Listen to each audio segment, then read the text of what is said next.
देखिए बच्चों, हमारे पास यहाँ पे एक प्रश्न दिया गया है।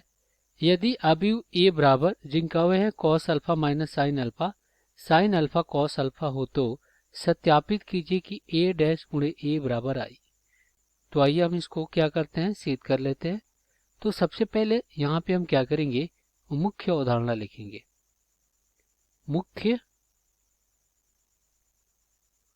अवधारणा, तो ये क्या होगा, देखिए मान लीजिए हमारे पास कोई ए अवयव दिया गया है, उससे हम ए डैश कैसे निकालते हैं। और ये क्या होता है आपका, ये परिवर्त अवयव होता है। और ये परिवर्त अवयव कैसे निकालते हैं, तो देखिए मान लीजिए हमारे पास ये अवयव जिनका वह है ए बी सी डी, तो इसका परिवर्त अवयव कैसे मिलेगा, ए डैश। ये कैसे प्राप्त होगा, हम क्या करते हैं, ये जो स्तंभ है इसको पंक्ति में बदल देते हैं, तो ए और बी हो जाता है। और ये स्तंभ है इसको भी हम क्या करते हैं, पंक्ति में बदल लेते हैं, तो सी और क्या हो जाता है, डी हो जाता है। तो ये क्या है, ए का एक परिवर्त अवयव है। तो इसके लिए हमें क्या करना पड़ेगा, यहाँ पे ए जो अवयव दिया गया इससे ए डैश निकालना पड़ेगा। और आई क्या होता है, आई आपका होता है, ये होता है आपका 1 0 0 1, यानी क्या होता है, जो विकर्ण होते हैं वो समान होते हैं। देखिए 1 1 और 0 0 या 0 0 1 1 हो सकते हैं, ठीक। तो आइए इसको हम क्या करेंगे, हल करेंगे। तो सबसे पहले तो इस अवयव को यहाँ पे लिखेंगे। तो अवयव ए क्या है, जिनका अवयव है cos alpha minus sine alpha और फिर साइन अल्फा और यहाँ पे कॉस अल्फा, ये आपका अवयव है।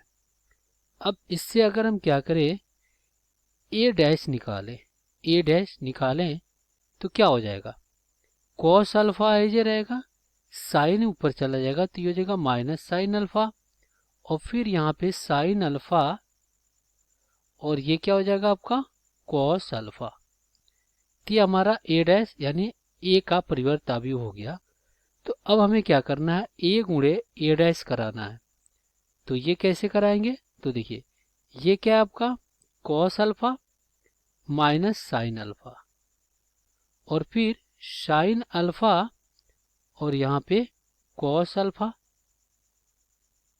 और यहाँ पे इसका गुणा कराएंगे किससे, परिवर्त अवयव cos alpha minus sine alpha और फिर साइन अल्फा और कॉस अल्फा, इसका गुणा करा लेते हैं। अब गुणा कैसे कराते हैं, तो हम इस पंक्ति से क्या करते हैं, इस स्तंभ में गुणा करा देते हैं, फिर इस पंक्ति से इस स्तंभ में गुणा करा देते हैं। तो इस प्रकार आइए गुणा कराकर देखते हैं कि हमें क्या प्राप्त होता है, ए गुणे ए डैश बराबर। अब यहाँ पे देखिए अवयव में किससे गुणा कराएंगे, कॉस का गुणा अगर हम कॉस से कराते हैं तो क्या हो जाएगा, कॉस का वर्ग अल्फा और फिर साइन का गुणा साइन में कराएंगे तो साइन का वर्ग अल्फा, ये प्राप्त हो गया। अब देखिए यहाँ पे अगर हम क्या करते हैं, साइन का गुणा कॉस में कराते हैं तो साइन अल्फा गुणे कॉस अल्फा और फिर माइनस साइन का गुणा कॉस में कराएंगे तो साइन अल्फा गुणे कॉस अल्फा।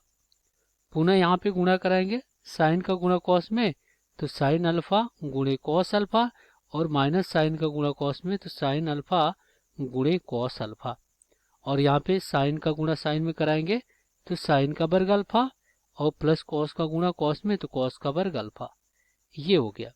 अब ये इससे कट जाएगा, ये इससे कट जाएगा और हमें पता है साइन थीटा प्लस साइन का वर्ग थीटा प्लस कॉस का वर्ग थीटा 1 के बराबर होता है, तो ये भी 1 के बराबर हो जाएगा, ये भी 1 के बराबर हो जाएगा। तो ए गुणे ए डैश क्या आ गया, ये आपका आ गया 1 0 और फिर यहाँ पे 0 1।